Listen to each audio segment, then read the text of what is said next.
complexity of human interest and life that does not fall in that fashion. Parties represent basically class interests, or largely classes so, would not exist in. and classes would have been eliminated or transcended in such a society. One last question on the political organization. Is there not a danger that with this sort of hierarchical tier of assemblies and quasi-governmental structure without direct elections, that the central body, or the body that is in some sense at the top of this pyramid, gets very remote from the people on the ground, and since it will have to have some powers if it's going to deal with international affairs, for example, deal with other countries, and may even have to have control over armed forces and things like that, that it would be less democratically responsive than the existing regime?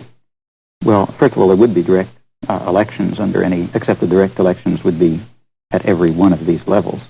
That is, as far as the lowest level is concerned. Say the next level would then elect the level above that. Now, the question is, I think it's a very important property of any libertarian society will be to prevent an evolution in the direction that you've described, which is a possible evolution, and one that institutions should be designed to abort, to prevent. And I think that that's entirely possible. I mean, I'm totally unpersuaded that participation in governance is a full-time job. I don't think it is. It may be in an irrational society where there are all sorts of problems that arise because of the irrational nature of institutions.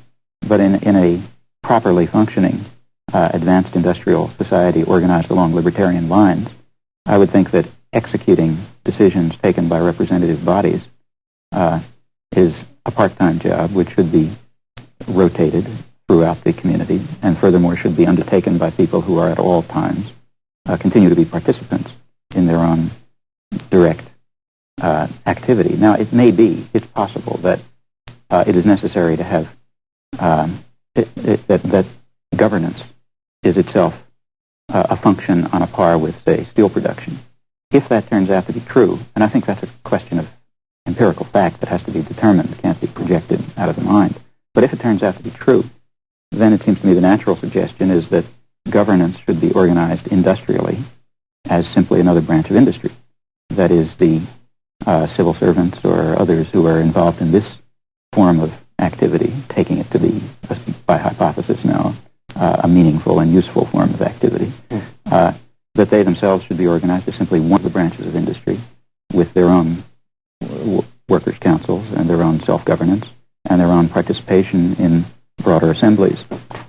Now, I might say that in the spontaneous development of workers' councils that has occasionally appeared here and there in the world, well, for example, in the Hungarian Revolution of 1956, that's pretty much what happened. There was, as I recall, a workers' council of state employees, I forget what they called themselves, civil servants or something like that, who were simply organized along industrial lines as another branch of industry. That's perfectly possible. And it should be, or it could be, a barrier against the creation of the kind of remote coercive bureaucracy that anarchists, of course, fear. Professor Chomsky, I think that might be a convenient place to interrupt ourselves in a moment. I'd like to come back and press you a little further on how that would work out, for example, in relation to the control of the Pentagon and the defense organization in societies, if there would be any. We'll be back in just a moment.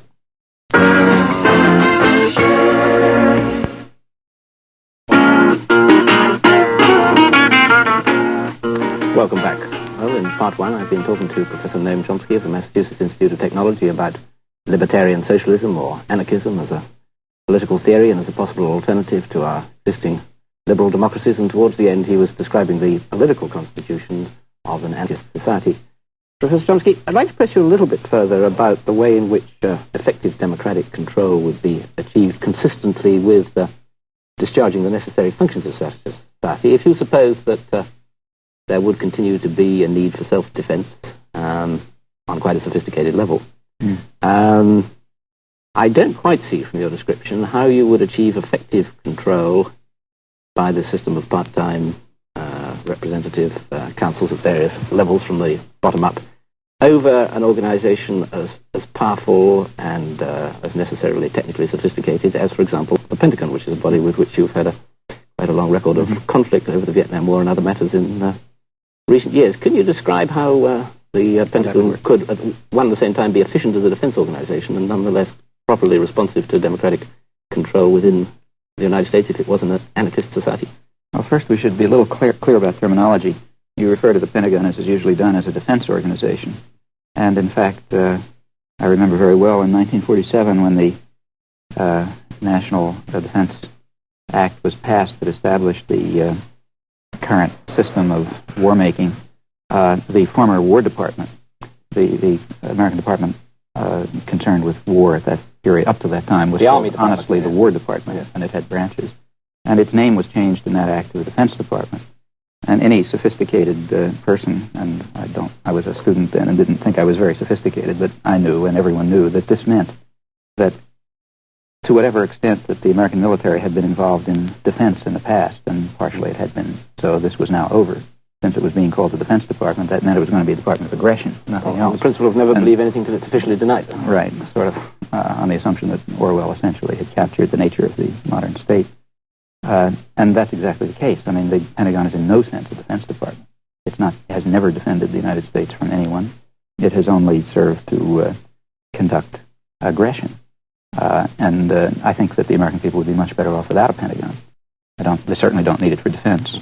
I think its intervention in international affairs has never been, well, never is a strong word, but I think you would be hard put to find a case. Certainly it has not been its characteristic posed to support freedom or liberty or to defend people and so on. That's not the role of the massive military organization that is controlled by the Defense Department. Rather, its tasks are two, both quite antisocial.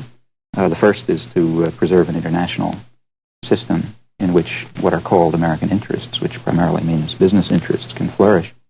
And secondly, it has an internal economic task. I mean, the Pentagon has been the primary Keynesian mechanism whereby the government intervenes to maintain what is ludicrously called the health of the economy by inducing production. That means production of waste. Now, both of those functions serve certain interests, in fact, dominant interests, dominant class interests in American society, but don't think that they in any sense serve the public interest. And I would think that this system of production of waste and of destruction would essentially be dismantled in a libertarian society. Now, one shouldn't be too glib about this. If, let's say, if one can imagine, let's say, a social revolution in the United States, that's rather distant, I would assume, but if that took place, it's hard to imagine that there would be any credible enemy from the outside that could threaten that social revolution. We wouldn't be attacked by Mexico or Hawaii or something like that. Well, it's part of the United States, Cuba, let's say. An American revolution would not require, I think, defense against aggression.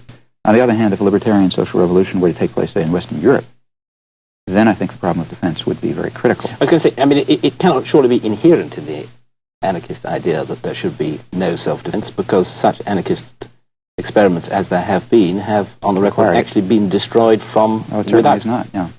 But I think that these questions cannot be given a general answer. They have to be answered specifically relative to specific historical and objective conditions. It's just that I found a little difficulty in following, before the break, your description of the proper democratic control of this kind of an organization on the basis that the defense organization itself would become some kind of workers' cooperative. And I wouldn't say that. I find it a little hard to see the generals controlling themselves in a manner which you would approve of. Well, that's why I do want to point out the complexity of the issue.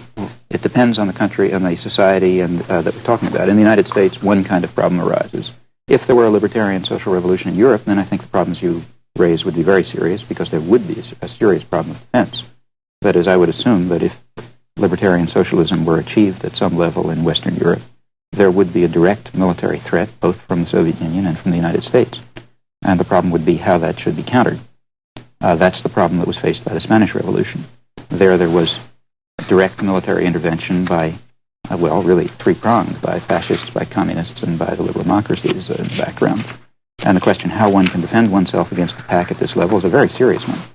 However, I think we have to raise the question whether centralized standing armies with high technology deterrence are the most effective way to do that. And that's by no means obvious.